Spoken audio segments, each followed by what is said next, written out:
What's more American than a big steak and potatoes? I'm gonna be showing you how to make a grilled ribeye with some rosemary roasted potatoes. It's gonna be delicious. Get ready for an all-American cookout that stays true to the red, white, and blue. Let's grill this. First thing we're gonna do is we're gonna get started with our ribeyes. Check these things out. These are gorgeous and big and beautiful. What makes ribeye so wonderful is the marbling. Marbling is when you look really closely here, it's the little bits of fat all involved. The fat is flavor, you know what I mean? So we're going to drizzle a touch of olive oil, a little bit of salt and pepper. Now these are really big cuts, so we're gonna be pretty generous with the seasoning. I'm using bone-in, and one of the reasons I love doing a bone-in is because all that flavor from the marrow really starts to penetrate through to the steak. Makes for a really, really flavorful cut. You know, honestly, a really great steak, good marbling, you don't need much more than salt and pepper. Sorry, my eyes all red now? Mark. Before I put my steaks on, I want to get the grill nice and smoky, so we're gonna do this fun little trick. And I have some hickory chips that have been soaking. That way, they don't burn in the grill, they'll smoke and give us some delicious flavor. I'm gonna take our knife and just poke some holes in it, give the smoke somewhere to go. I'm gonna let that get smoking before I put the steaks in. So now let's get to our garlic, something I love doing on the grill. We're just gonna cut them in half. Cut them in half whole. Let's do another one. We're gonna make another nice little pouch to roast, basically roast our garlic. A little olive oil right over the top. We're gonna do the same thing as we did before with the wood chips and make a nice tight little envelope. We're also gonna throw these back. We're gonna do this on the cooler side of the grill. On this side.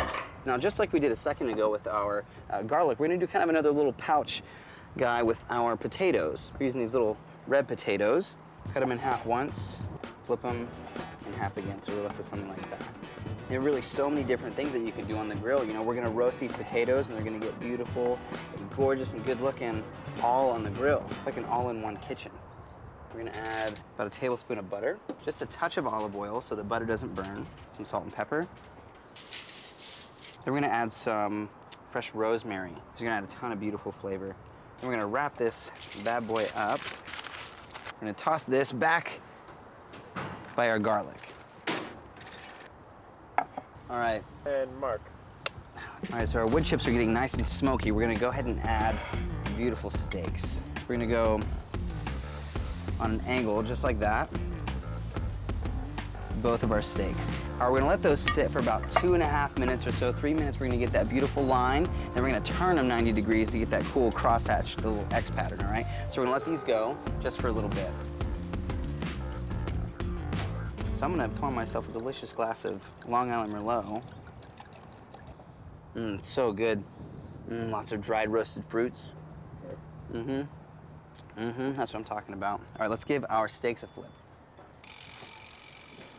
So our steaks are facing this direction. We're gonna want to give it a 90-degree turn so we see here those beautiful caramelized marks. Just absolutely stunning. We're gonna go 90 degrees, the opposite direction with both steaks, and that's gonna give us that classic crosshatch mark, so it's not just one straight line. So we're gonna let that go for about another 1.5 minutes, then we're gonna flip them over. I'm gonna do some vine ripened tomatoes and some asparagus. We're gonna put both of them here, just like that. And I love these tomatoes because you see how they're still stuck on the vine like that? I just think it's just really, really beautiful. A little olive oil. All right, let's give our steaks a flip. So you can see we get that beautiful X pattern. I'm gonna get these beautiful vegetables on the grill. Make sure you put them on an angle so they don't fall through the grate. So good. All right, steaks are almost done. All right, let's grab our garlic and our potatoes. Nice and gorgeous. A little color, a little brown. Oh yeah. Oh, look at that, it's just falling apart. Let me see here. You know, that feels pretty good to me. I think we're done. And one thing, especially when you're grilling steaks, you're gonna wanna let them rest. So we're gonna place these down on another plate and give them just a few minutes to rest.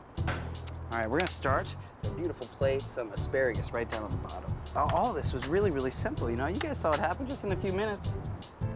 On the side like so. Oh, beautiful. Pair of potatoes. And then we'll finish with half of our little beautiful roasted garlic. And how much more all-American does it get than that? This big old steak, some potatoes, this garlic over here. This will actually spread like butter on your steak. Beautiful, gorgeous. It's so juicy, so tender. That's how you grill.